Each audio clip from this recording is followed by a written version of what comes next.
Hello, good morning students. Welcome BBA semester 6 boys and girls. Namaste, Shri Shri Usha College of Commerce Management Computer Education managed by Jain Citizen Education Society. BBA semester 6 class we discussed limitation of technical analysis. Today we discuss difference between fundamental and technical analysis. First type of difference fundamental analysis. The analyst engage in performing fundamental analysis as a long-term perspective in mind as he perform economic, industry and company analysis for accessing the value of security which is long-term fair.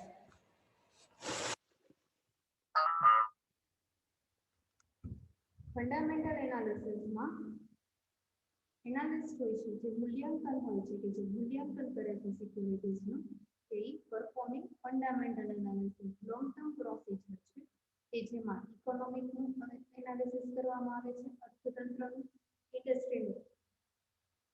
Industry યુનિટ્સનું performance check કરવામાં આવે છે અને as well as કંપનીનું પણ analysis કરવામાં આવે છે એટલા માટે ફંડામેન્ટલ એનાલિસિસ જેમાં ત્રણ એનાલિસિસ ઇન્વોલ્વ છે economic industry and company analysis અને એના બેઝ ઉપરથી ફંડામેન્ટલ એનાલિસિસ કરવામાં આવે છે જેના માટે લોંગ ટર્મ પ્રોસિજર છે fundamental analysis long term procedure કહી શકાય છે સેમ ટેકનિકલ એનાલિસિસમાં શું કહેવામાં આવે છે The analyst engage in performing technical analysis has a short-term perspective in mind as he analyzes the past trend or data to access the current price and predict the future price or trend. Technical એનાલિસિસમાં શું છે કે technical analysis છે તે short term procedure છે કે જેમાં past trend decide કરવા પાસ્ટ ટ્રેન્ડનું એનાલિસિસ કરવામાં આવે છે અને ડેટા એક્સેસ કરવામાં આવે છે ડેટા મેળવવામાં આવે છે એના ઉપરથી સિક્યુરિટીઝની પ્રાઇસ ડિસાઇડ કરી શકાય છે શોર્ટ ટર્મ પ્રોસિજર છે પાસ્ટ ડેટા જે કલેક્ટ કરેલા હોય છે એનું એનાલિસિસ કરવામાં આવે છે અને એની કમ્પેરિઝન કરવામાં આવે છે કરંટ પ્રાઇસ સાથે અને ફ્યુચરને પ્રિડિક્ટ કરવામાં આવે છે એટલા માટે ટેકનિકલ એનાલિસિસ છે એ શોર્ટ ટર્મ પ્રોસિજર છે જ્યારે ફંડામેન્ટલ એનાલિસિસ છે એ long term procedure છે first difference second difference fundamental analysis while performing fundamental analysis adopt the policy of buying gold and does not expect an increase in price in the near future fundamental analysis કરવાથી કઈ રીતે તમે securities purchase કરો છો અને hold કરો છો ધરાવો છો does not expect in increase in the price in the near future તમે જે ફ્યુચરમાં જે સિક્યુરિટીઝ પરચેસ કરી છે અને જે સિક્યુરિટીઝ તમે હોલ્ડ કરો છો એની નજીકના ભવિષ્યમાં એની પ્રાઇસ ઇન્ક્રીઝ થવાની નથી એ સિક્યુરિટીની પ્રાઇસ ઇન્ક્રીઝ થવાની નથી એવી તમે એક્સપેક્ટેશન રાખી શકો છો કેમ કે એમાં તમે ત્રણ ટાઈપનું એનાલિસિસ કરેલું છે ઇકોનોમિક ઇન્ડસ્ટ્રી અને કંપની એનાલિસિસ જ્યારે ટેકનિકલ એનાલિસિસમાં ઓનલી પાસ્ટ ડેટા જ કલેક્ટ કરવામાં આવે છે અને એનું મૂલ્યાંકન કરવામાં આવે છે સામેની સાઈડ જોઈએ ટેકનિકલ એનાલિસિસ અંદર technical analysis believe in taking advantages of mispricing of security by quickly buying or selling it based on past trend ભૂતકાળમાં એનો ટ્રેન્ડ કેવો હતો બાઇંગ અને સેલિંગ એ સિક્યુરિટી પ્રત્યે બાયર્સનો અને સેલર્સનો કેવો અભિપ્રાય હતો એનો એડવાન્ટેજીસ તમે મેળવી શકો છો quickly buying or selling it based on past trend ઉપરથી એનાલિસિસ કરીને તમે જાણી શકો છો third the forecast of value of share is based on economic industry and company જે ફોરકાસ્ટિંગ કરવામાં આવે છે ફંડામેન્ટલમાં એમાં ECI ઇકોનોમિક ઇન્ડસ્ટ્રી અને સી એટલે મીન્સ કંપની ઉપર ડિપેન્ડ હોય છે એના ઉપરથી તમે રિસ્ક અને રિટર્નનું એનાલિસિસ કરી શકો છો જ્યારે ટેકનિકલ એનાલિસિસમાં ફોરકાસ્ટિંગ કરવામાં આવે છે તો વેલ્યુ ઓફ શેરની પ્રાઇસ કેટલી હશે in purely done on demand and supply force એના આધારે એનું મૂલ્યાંકન કરવામાં આવે છે કેટલા પ્રમાણમાં ડિમાન્ડ છે અને કેટલા પ્રમાણમાં સપ્લાય કરો છો એના બેઝ ઉપરથી ટ્રેન્ડ છે કે એ ડિપેન્ડ હોય છે અને એના ઉપરથી પાસ્ટ ડેટા કલેક્ટ કરવામાં આવે છે, ફોરકાસ્ટ કરવામાં આવે છે, ફ્યુચર પ્રિડિક્ટ પૂર્વધારણા કરવામાં આવે છે. Point number 4, various financial and statistical tools are employed to find out the intrinsic value of share while performing fundamental analysis. Fundamental analysis કરવાથી શેરની તમે ઇન્ટ્રિન્સિક વેલ્યુ ફાઇન્ડ કરી શકો છો. આંતરિક મૂલ્ય કેટલું છે, ઇન્ટ્રિન્સિક વેલ્યુ ફાઇન્ડ કરવા માટે તમારી પાસે અવેલેબલ નેટ એસેટ્સ કેટલી છે એને ડિવાઇડેડ બાય તમે total number of equity share કરો છો ત્યારે તમને ઇન્ટ્રિન્સિક વેલ્યુ શેરની મળે છે, જેને કહેવામાં આવે છે આંતરિક કિંમત. સ્ટેટિસ્ટિકલ ડેટા ઉપરથી તમે જાણી શકો છો. મેજોરિટી સામેની સાઈડ આપણે જોઈએ ટેકનિકલ એનાલિસિસમાં તો મેજોરિટી ચાર્ટ્સ અને other quantitative tools are used in performing technical analysis. Majority charts અને બીજા બધા ટૂલ્સ છે કે જેનો યુઝ કરવામાં આવે છે ટેકનિકલ એનાલિસિસ કરવા માટે. એના પછી નેક્સ્ટ પાંચમો પોઈન્ટ આપ્યો છે fundamental analysis is essentially tradition end time consuming work as ESI framework analysis will at a large amount of time in order to find the intrinsic value of security.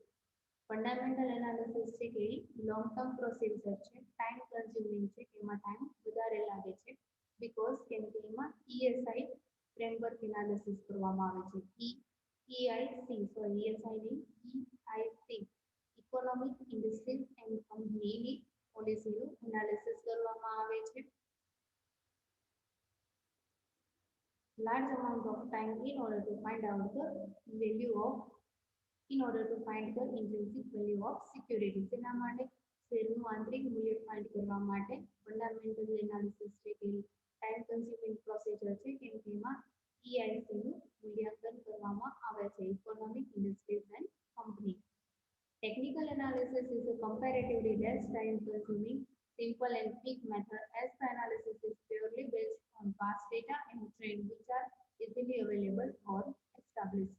Technical analysis છે કે comparatively ઓછું time consuming છે, એમાં લાંબો time લાગતો નથી, short ટાઈમમાં તમે ટેકનિકલ એનાલિસિસ કરી શકો છો. સિમ્પલ અને ક્વિક મેથડ છે એનાલિસિસ કરવા માટેની કે જેમાં પાસ્ટ ડેટા કલેક્ટ કરવામાં આવે છે અને પાસ્ટમાં કયો ટ્રેન્ડ હતો એનું એનાલિસિસ કરવામાં આવે છે, વિચ આર ઇઝીલી અવેલેબલ કે જે તમને ઇઝીલી અવેલેબલ થઈ શકે છે. 5 પોઈન્ટ આપણે જોયા ફંડામેન્ટલ એનાલિસિસ અને ટેકનિકલ એનાલિસિસમાં. 5 માર્કમાં ડિફરન્સ પૂછાય છે, પ્લીઝ ઇમ્પોર્ટન્ટ છે, નોટ ડાઉન કરતા જજો. અહીંયા થર્ડ યુનિટ કમ્પ્લીટ થાય છે. નેક્સ્ટ આપણે જોઈએ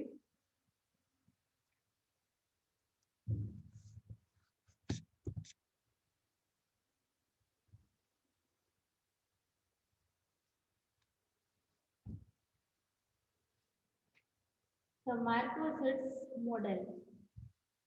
It is widely accepted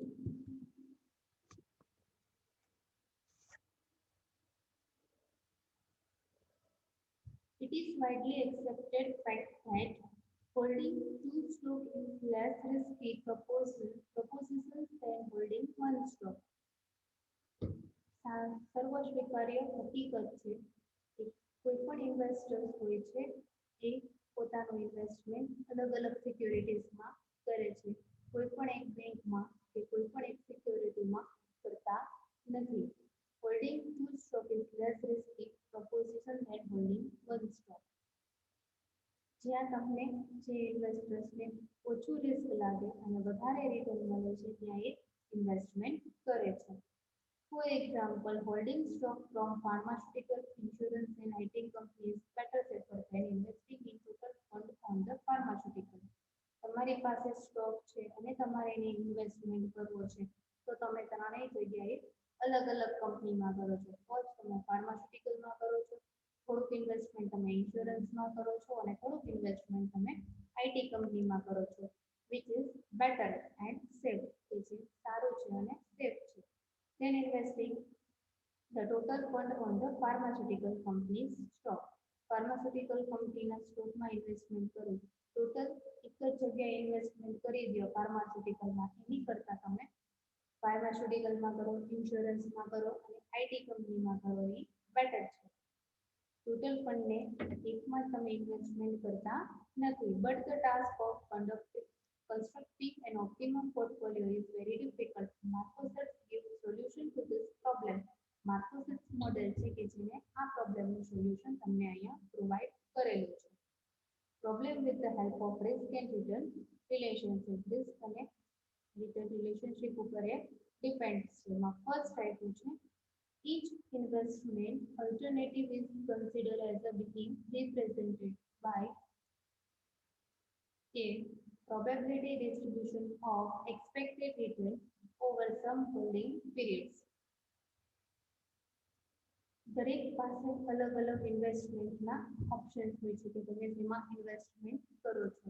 કોઈ પણ ઇન્વેસ્ટર્સ હોય છે કે જે એનું ઇન્વેસ્ટમેન્ટ એમાં કરે છે કે જેમાં રિસ્ક ઓછું હોય અને રિટર્ન વધારે હોય છે. એની પાસે ઘણા બધા અલ્ટરનેટિવ હોય છે, share, debenture, bond, fix deposit, antique. કોઈ પણ વસ્તુમાં એનું ઇન્વેસ્ટમેન્ટ કરી શકે છે. Probability distribution of expected return. એને મેઇન ઓબ્જેક્ટિવ કોઈ પણ ઇન્વેસ્ટર્સનો શું હોય છે કે એને જે એક્સપેક્ટ કર્યું છે એ પ્રમાણમાં એને રિટર્ન મળવું જોઈએ. જ્યારે એને એ પ્રમાણે રિટર્ન મળે છે એમાં એવું ઇન્વેસ્ટમેન્ટ કરે છે ઓવર સમ હોલ્ડિંગ પીરિયડ, અને કે જેમાં ઓછા ટાઈમ લિમિટમાં વધારે રિટર્ન મળે છે. સેકન્ડ પોઈન્ટ આપ્યો છે અઝમ્પશન્સ આપી છે, પૂર્વધારણાઓ આપી છે. Investors try to maximize one period expected utility and their utility curve show diminishing marginal utility of wealth. Investors એટલે રોકાણકારો છે.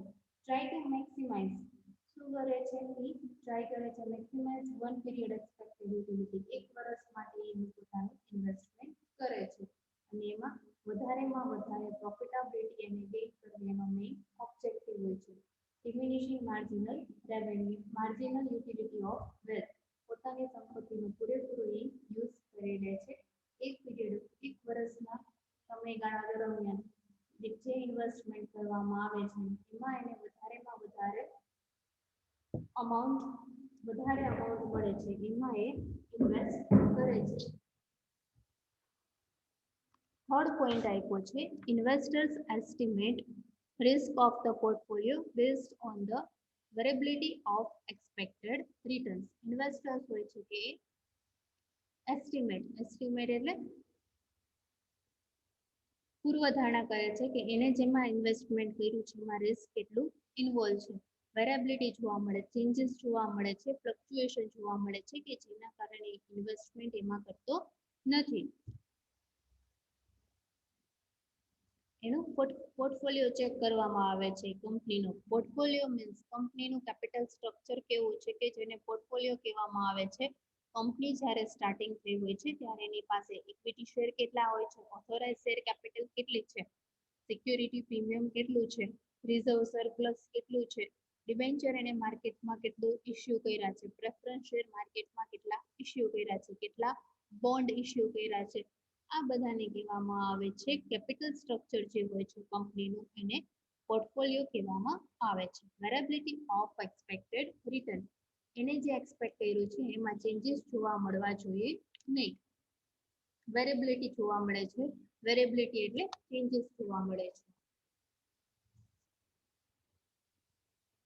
એના પછી નેક્સ્ટ પોઈન્ટ આપ્યો છે fourth, investment decision is exclusively based on two things. બે વસ્તુ પર ઇન્વેસ્ટમેન્ટનું ડિસિઝન ડિપેન્ડ છે. First, the expected return and variance of returns. Methods of risk. કેટલું રિસ્ક એમાં ઇન્વોલ્વ છે. રિસ્કનું માપદંડ કાઢવામાં આવે છે. ઇન્વેસ્ટમેન્ટ ડિસિઝન લેવામાં આવે છે ત્યારે એની એક્સપેક્ટેડ રિટર્ન, એની કેટલી એક્સપેક્ટેશન રહી છે, એને જે ઇન્વેસ્ટમેન્ટ કર્યું છે એના ઉપર એની રિટર્ન કેટલું મળવાનું છે. જો એને એક્સપેક્ટેશન રાખી હોય એના કરતાં જ્યારે એને ઓછું રિટર્ન મળે છે કે જેને કહેવામાં આવે છે વેરિયન્સ કે changes. Thus the utility curve for function of expected return and expected variance of return only. Standard deviation જોવા મળે છે. સ્ટાન્ડર્ડ ડેવિએશન એટલે તમે જે એક્સપેક્ટેશન રાખી હોય છે ઇન્વેસ્ટરે કે આટલું રિટર્ન એને મળવાનું છે એની કમ્પેરિઝનમાં જ્યારે એને ઓછું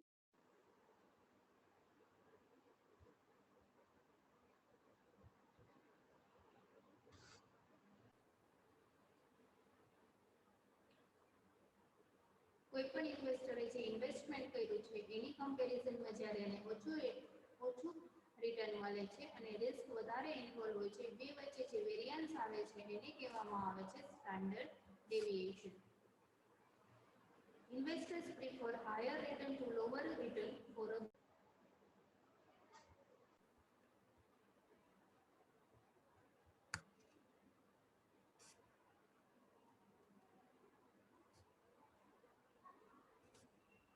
Investors prefer higher return to lower return for given level of risk and for given level of return. કોઈ પણ ઇન્વેસ્ટર્સ હોય છે એની એક્સપેક્ટેશન શું હોય છે? રિસ્ક ઓછું અને રિટર્ન વધારે. Higher return to lower return for a given level of risk. એને જે પ્રમાણમાં રિસ્ક લીધું છે એ પ્રમાણમાં એને રિટર્ન મળવું જરૂરી છે.